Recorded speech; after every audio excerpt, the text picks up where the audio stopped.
Well, good morning, ladies and gentlemen. Welcome to Pacific Science Center, the anniversary of our first day, our 50 years as a science center. It was at this day 50 years ago that the World's Fair ended, and had ended the day before, and these gates opened for the first time for what is the world's first science center. Now, I'm Bryce Seidel, the president of the organization today, and it's my lucky privilege to be here on this 50th anniversary. There have been great leaders before me, and I assume there'll be many great leaders after me, but I get to be here today.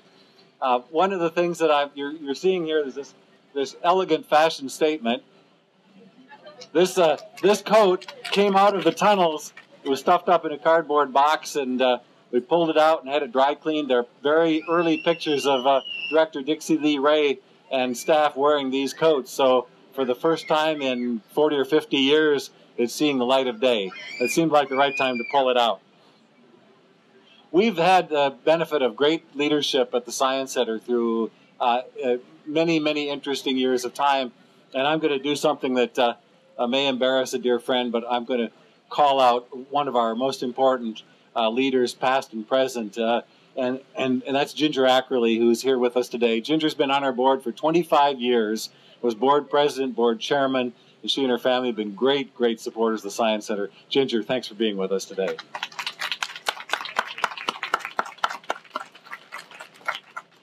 Our work over the last 50 years has been to inspire creativity and inspire interest in science, math, and technology. And one of our early directors was Dr. Dixie Lee Ray, who served here for about 8 years. She set a vision for the institution. She said, we're going to pioneer a great experiment to show that the essence and the aims of science could be widely appreciated in the general population. She defined this place as being a place that wouldn't compete with schools or universities or zoos or aquaria and other great civic institutions, but instead would start out on a great experiment, and that our responsibility should be to amaze and to amuse and to stimulate and to beguile, basically to invite people into the world of science on their own terms in a way that was not based on collections, but rather was based around being able to do things with your own hands and be able to make the discoveries yourself and figure out a little bit more about how this wonderful world works. And it's been a pretty remarkable adventure for this field. Over the last 50 years, science centers have sprung up all over the world. Today, the Association of Science and Technology Centers has 640 members in 43 countries. But the first one was right here.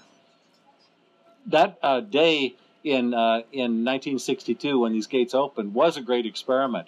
There was no evidence to suggest that this would become a big and important and popular place. It was a bet by Seattle leadership that an exhibition at a World's Fair that had been so popular would in fact have legs, and it could be very important. And its objective was to serve all people, but of course an emphasis on young people. There's a photograph right up here in front of me, to your left, my right, that has a photograph of a 13-year-old boy who was the first person to burst through the gates and to get corralled by Eddie Carlson and to be recognized as the first person to come into the Pacific Science Center. And that began our legacy of serving now at least 34 million visits in that time. Well, that young man, 13 at the time, is 50 years older, and his name is Gordon Corky Russell. And he has carried with him his lifetime membership for the last 50 years and still has it today. We told you we're going to make that possible for somebody else to have a lifetime membership today, and Corky's going to be the guy who's going to come up and pull the winning ticket out of our bowl somehow or another here and read the number, and we will award a lifetime membership to one of you. So welcome back that 13-year-old sprinter that burst ahead of everybody else, Corky Russell.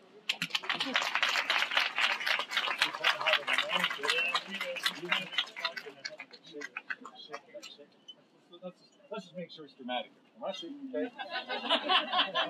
No favorites here. And Corky promised me he didn't memorize anybody's particular number.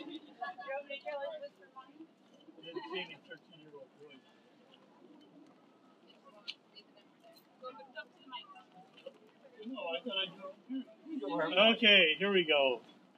So I think everybody's got 912 on the first part of their tickets, right? let's do the last three. So it's 7, 3, 9. Oh, come on up.